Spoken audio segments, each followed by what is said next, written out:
All right. Well, here we are with legendary guitarist Dave Kilminster, currently on tour with Steven Wilson, exclusively for Prog-Nation. All right. Dave, congratulations on the positive response on your performance on this tour. Thank you. How are you? I don't know, physically, emotionally. I feel pretty good. I feel very lucky. Mm-hmm. I don't know if you know, I had some issues last year. Mm-hmm. I had a car crash. Yes. Shortly after, while I was finishing off my album, Mm-hmm. and it resulted. I ended up having to have an operation. You probably can't see Mm-hmm. much of that, but it kind of went there and in there and in there. It's just so I didn't play for about 8 or 9 months, Mm-hmm. and then by the time I got to play my first gig with Stephen, it was the first one for about 1.5 years, Oh. which was a bit of a shock. Mm-hmm. I practically felt like I'd retired. It was terrible, but just it felt very nervous. Mm-hmm. And, weird to be on stage again, weird to be standing up with the guitar, because Mm-hmm. we only had 2 days rehearsal as well, which Mm-hmm. is not a lot. Not a lot. Not a lot for 2 hours worth of music, Mm-hmm. but it's going well. It's going well. I'm still exercising with this. Seems every day it's getting better. Mm-hmm. Every day the show's getting better. The on-stage chemistry is pretty good too, Mm-hmm. Which is important in something like this. Yeah. I mean, I was obviously slightly nervous about filling in for such big shoes as well. Sure. Because obviously Guthrie is just incredible. Mm-hmm. Just, I don't even have the words. Most of what he does shouldn't actually be possible. He's a great player. He really is. But I've seen so far. I've only seen positive Mm-hmm. comments and reviews and stuff. So that's very heartwarming. You have, and Craig certainly being the new guys, so to speak. You received a lot of positive comments. So it's great. It's great for me as a fan to read, those great things. Being a fan, going way back. So sure. Awesome. I mean, I'm used to filling in some big shoes, obviously with Roger Waters and Mm-hmm. all the Dave Gilmour comments and stuff. Mm-hmm. But it's all I can do is just go out and play the music as best I can. Mm-hmm. And it helps for something like this because I really love the music. Mm-hmm. I really love Stephen's music. I can't think of anyone that I'd actually rather be playing with. Nice. So I feel very fortunate, actually. All right. But the final bit, the final bit, the answer is tired. How am I feeling? I'm feeling really tired. Yeah, it's been some long journeys. It's been a grueling schedule. Yeah, it has. Yeah, we never did anything like this with Roger. Mm-hmm. We do one gig and take a week off, and Mm-hmm. no, it wasn't that much, but it was just it was a lot more relaxed. And of course, we had our own plane as well, so you weren't doing these 16-hour bus rides as we've been doing. But it's fine.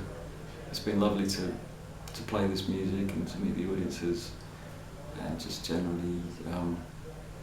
I'm just grateful to be able to play guitar again. Mm-hmm. I was told last year I wouldn't be able to play again, so. Here you are. Yeah. Mm-hmm. Yeah. Always get a second opinion. Mm-hmm. Basically. So, Dave, tell us, how did you get this job? Well, I was actually asked to play with Stephen on the Grace for Drowning tour. He had. Aziz was the guitarist that was going to play the tour of America, and I think he had some problems with his work visa. He got rejected or something, and they called me up at the last minute because I know Nick. He lives in the next town to me, and we used to teach together at the Guitar Institute. So he called me up and asked me if I could do it, and unfortunately I was already touring with someone at the time, and at the time I wasn't even familiar with Stephen's music, so it didn't seem like the end of the world. And then they got Marco in, and then they got Guthrie, and then they recorded the Raven album. And I went to see the show actually at the Albert Hall, and I heard the music for the first time, and I was like, shit, that is absolutely amazing. I should have been doing that. But it was so cool, and I sort of fell in love with his music. I went back and got the Grace for Training Tour album, and then I think shortly before Christmas he called me up, because we met once or twice before briefly. He'd been to see some of the Wall shows, being a Pink Floyd fan and a fan of sort of visuals and all that kind of stuff. You know, I think a lot of bands were checking out the Wall for new ideas for the next tour kind of thing, you know. And so he called me up and he asked me if I wanted to go for Curry. Curry's always a good idea.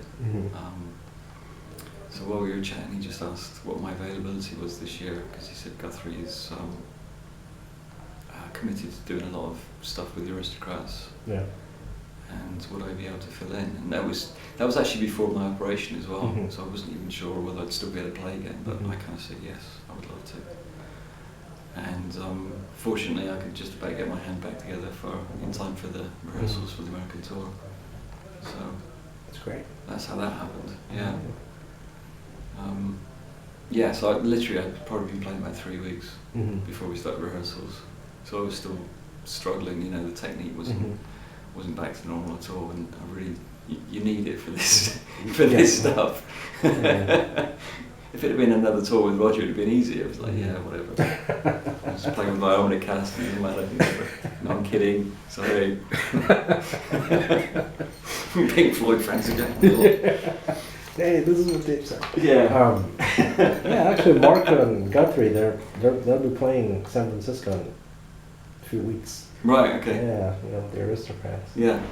I think it worked out that maybe they could have theoretically done the tour, I'm not sure, but by that time, I don't know. I'm very happy to be doing this, basically. Yeah. I think they're certainly going to be busy for the rest of the year, and I think I'll speak to Brian Beller actually. He came to the show last night in San Francisco, and yeah, I think they're going to be busy for most of this year. Between that and Joe Satriani, and then they're sort of planning next year already, so I don't know what's going on. I'm just happy to be, I haven't been sacked yet, so I'm very happy to be playing this music. Well, that's great. So so Dave, your playing style it's very versatile and covers many genres of music, and you know, including progressive rock. You've played with some prog giants already. How do you view the current progressive rock scene? I don't listen to it, to be honest. The bits that I've heard I haven't really liked, or at least I felt that it was too derivative of you know, the stuff that was out in the 70s. Yeah. I feel like if it's going to be progressive, then it should progress. Yeah. Rather than being almost like you know, I've heard bands and they just sound like tribute bands to Genesis or Yes or whatever. So I mean, probably my favourite progressive bands would be bands like Radiohead and Muse, and bands like that, which have kind of taken the progressive thing and just gone off in a slight angle with it. Taken it in their own direction. Yeah, exactly. In a very successful. Yes, exactly. Manner, you know, artistic and otherwise. Yeah, I mean that OK Computer is one of the best albums ever. It's just an incredible piece of art. So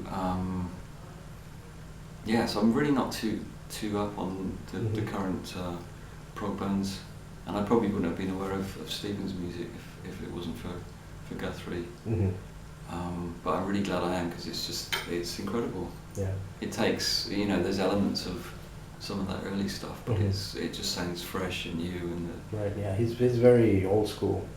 Yeah. To an extent, you know. Yeah, to an extent, but there's some fabulous songs in there. It's just real. You know, I mean, I went to see the band when they were rehearsing for the European tour. This is before I could play again, so I just went along to get used to the material, and I saw the production, and yeah, I cried. Oh. You know, the music with the visuals, it was just wow. It's very moving. Yeah, it is. It's incredibly moving. I can't remember the last time that happened in a gig. I'm not sure if it's ever happened in a gig, thinking about it. It's just, so yeah. That's great. That's great that you're playing it now. Yeah, he's a very clever guy. Well, he must be. He hired me, so I'm kidding.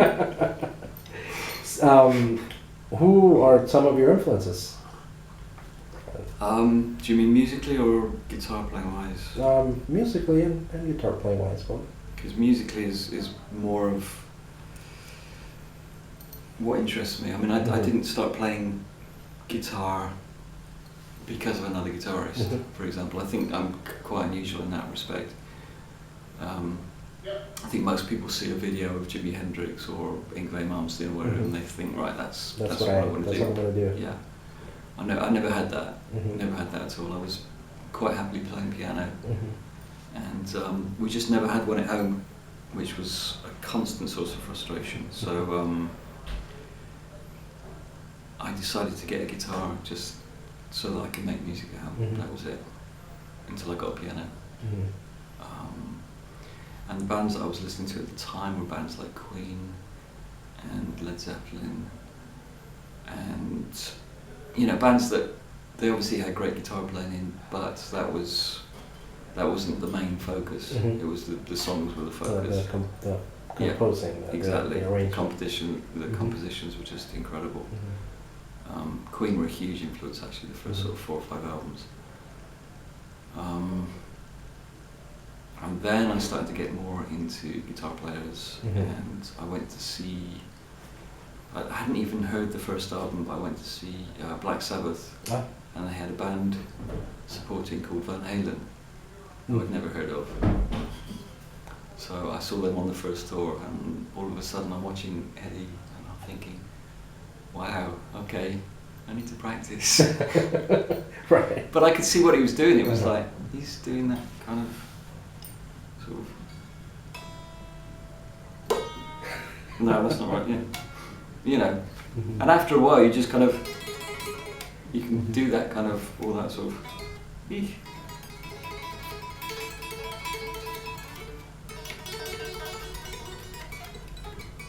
Oh, that was terrible, sorry. But you know what I mean. It was just one of those, it was one of those moments I thought, I actually need to practice. So I got into that for a little while. And again, it wasn't so much the flashy stuff, I just heard this incredible rhythm guitarist. He's the next one, rhythm guitarist. Amazing. And he was so inventive and so passionate and so much energy there. And then sort of later on, I sort of became aware of all these other flash guitarists, people like Yngwie Malmsteen and Alan Holdsworth, who's utterly ridiculous. But I think my favourite players were sort of a little more simple, a little more straightforward. Robin Ford is one of my favourites. Sonny Landreth, Michael Hedges. Basically people that sound like they're playing music on the instrument as opposed to playing guitar licks. Because as I said, I didn't watch a guitarist and think that's what I wanted to do. I just wanted to play music. Because I think a lot of guitarists listen to a lot of other guitarists, and when they play, they tend to have a lot of the same vocabulary. And I was listening to lots of classical music as well when I was growing up. Lots of people like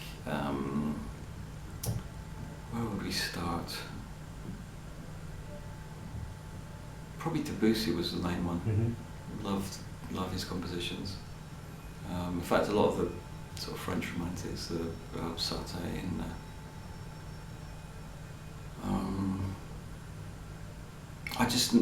I think when I was growing up as well, listening to the radio, there was it's not like radio nowadays, when they just play 2 hours of this exactly the same genre. It was all mixed up, So you'd have a 2-hour program, but you would have Deep Purple, a lot of variety, followed by the Eagles, followed by Michael Jackson, followed by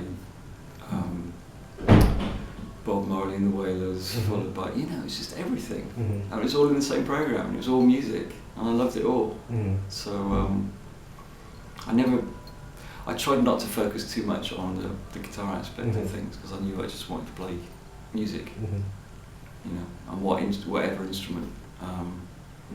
On my solo albums I tend to play keyboards as well. Mm-hmm. I tend to score string arrangements because of my early love for classical music as well, so I'll sit there and actually write out, the same way as Mozart used to do. I'd sit there and write out string arrangements for string quartets. It's just, yeah, music is the most important thing to me, more than the guitar playing aspect of it. And then it's better to, or it's best to be a well-rounded musician, you know, rather than I think so. just proficient on one instrument for the sake of being proficient at it. Yeah, I mean it's if you think about it, people like Alan Holdsworth, they have the most incredible legato technique. I mean, it's probably the best in the world. But you have to just practice that one thing all the time to be that good at that one thing. And for me, I would just get bored playing one thing. I really would. That's not to take anything away from these people. Yeah, but some guys certainly have the endurance. Yes. I know Steve Vai practiced a lot. And, Yeah. you know, But I would just want to have a bit more. I don't know. I get bored if I listen to the same music all the time. You know. So I would just. I think it's, you know, maybe it's just because when I was growing up, that's what I thought music was. Music was just all kinds of stuff. You know, from Black Sabbath up to Bob Marley, it was all the same thing to me. I loved them both. Yeah. You know. It's great. It's kind of the same stuff, really. Yeah. So how does playing in this band, and I know you've touched on it a little bit, how does playing in this band differ from some of the other projects?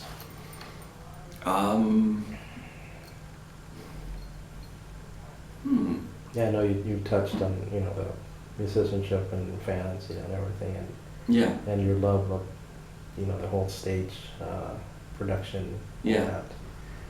You know, This is actually just, it seems to be combining a lot of my favourite elements together. Possibly the first time. Yeah. You know, I mean, I loved doing the wall. That was incredible. You know, but that was a show. That wasn't like a gig where you're jamming and improvising. Sure.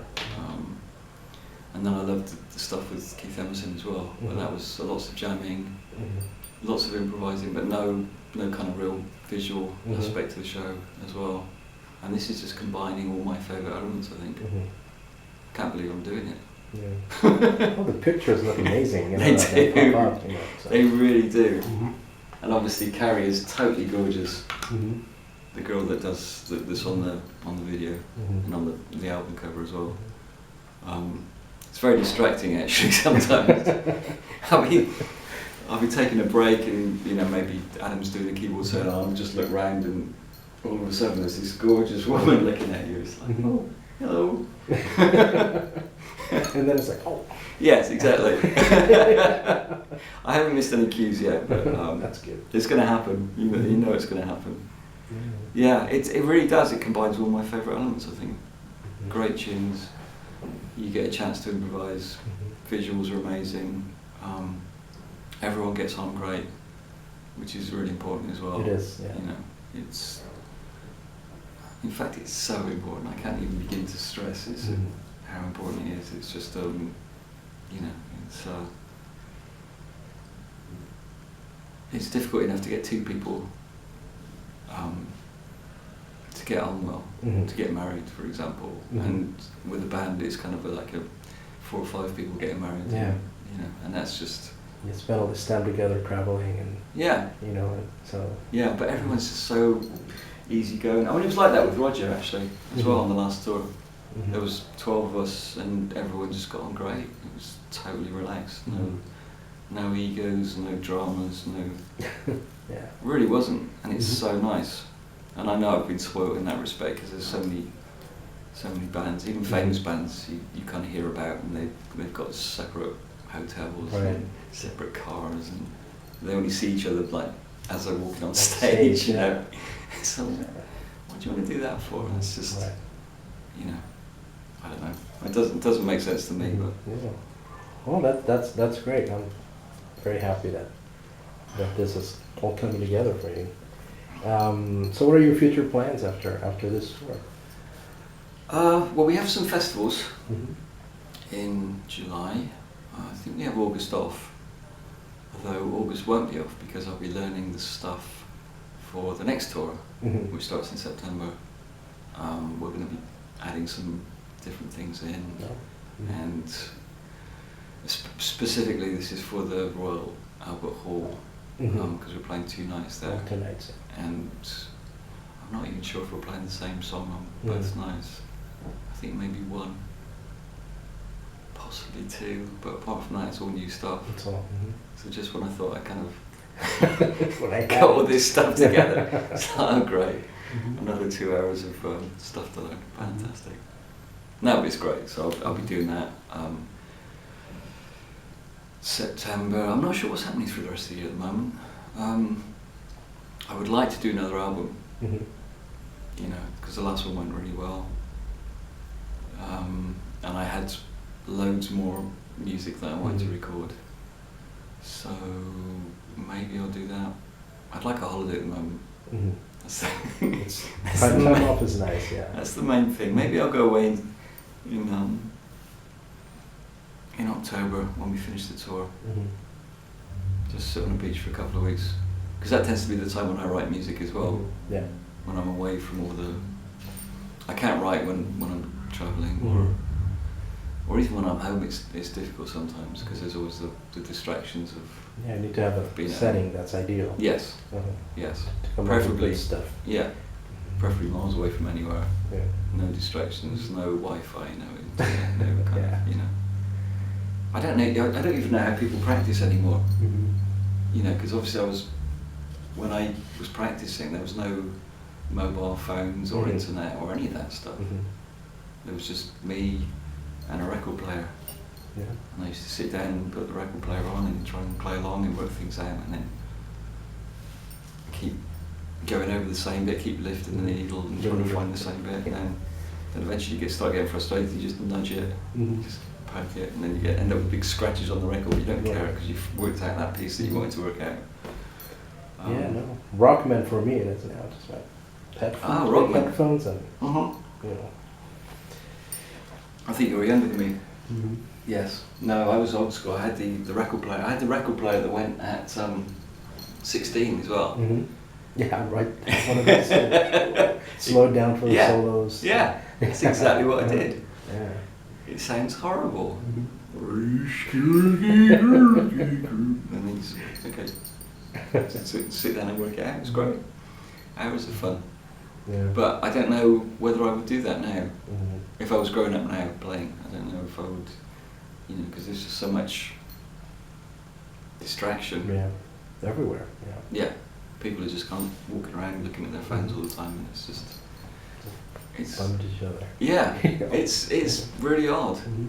It really is quite odd if you just sort of. I do this sometimes, just sit in a cafe and just watch people, Mhm. people watching. And you just sort of see all this.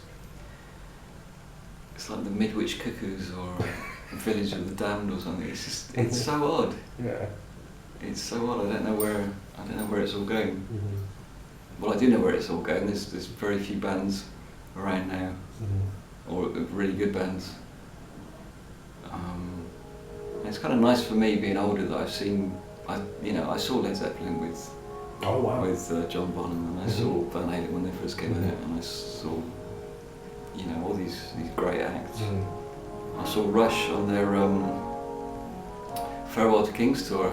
No way. Wow. Yeah, Amazing. I was there with Max Webster supporting. Mm-hmm. So I'm really That's happy to have seen all this Mhm. amazing music.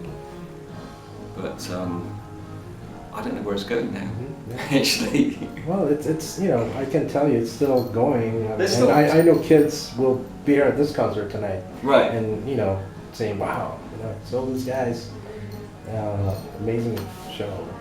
So it's gonna be for either Zeppelin or Van Halen Right. for you, Yeah. Okay. Well, that's good. That's good to hear. I mean, I really hope that there is some still good stuff out. I mean, I hear bits occasionally that I think are good. on American sort of college radio. Mhm. Sometimes tune into that and you hear some cool stuff that you've never heard before. But it's getting more difficult, I think, Mhm. to make a living out of touring and out of recording. Yeah, it's extremely difficult. Certainly, seems more difficult than before. Yeah, Yeah. yeah, totally. I mean, my last album, I invested. God, I don't know, what would it have been? $15,000, $18,000 maybe. Not sure. Because I'm paying for everything. Mhm. I'm paying for the studio time, paying the musicians, Right. paying the engineer, paying the string quartet to come in, Mhm. paying for production, paying for the artwork. Haven't made that money back yet. Mhm. Yeah. I'm not entirely sure I will. Mhm. Yeah, and it's no, it's a big chunk of change. It is. Yeah. It is. And then you get these nice friendly people that upload your Right. album for nothing so that people can Yeah. download it. I'm like, well, thanks, but that's how I make a living. Mhm. Yeah. If you do that, then the next time it comes to recording an album, I'll just be thinking, well, maybe I should just go on holiday instead, you know? Mhm. Spend that money, Yeah, I'll just go on a cruise for 6 months or whatever, have fun. Oh, I don't know, I'm not complaining. I'll be very lucky, but it's definitely getting tougher. Mhm. And especially with things like Spotify, which don't help Mhm. at all. Yeah, I can probably say that I don't subscribe to Spotify. No, but I'm a physical media guy, right. so. Oh, me too. I much prefer that, but I can understand people just wanting to download stuff for nothing or play stuff for very little, you know. Mhm. Maybe I would if I was growing up now. But it's just, so now I need to find a way of Mhm. making a living out of playing Sure. guitar. You know, and being able to finance my own records, because I'm not unlikely to get a record contract. Yeah, gone are the days of getting a multi-million-dollar advance to spend as you like, Which is why there probably won't be another Led Mhm. Zeppelin or Pink Yes. Floyd or Queen, or Mhm. because they don't have a record company that will actually look after Mhm. them. And, I think if they do get most bands, if they do get a deal, then if the first album's not a hit, then they just Mhm. get dropped. That's right. Mhm. Which is a bit weird, really, Yeah. because loads of bands take a little while to mature. Mhm. The first Def Leppard album didn't do very well at all. Mhm.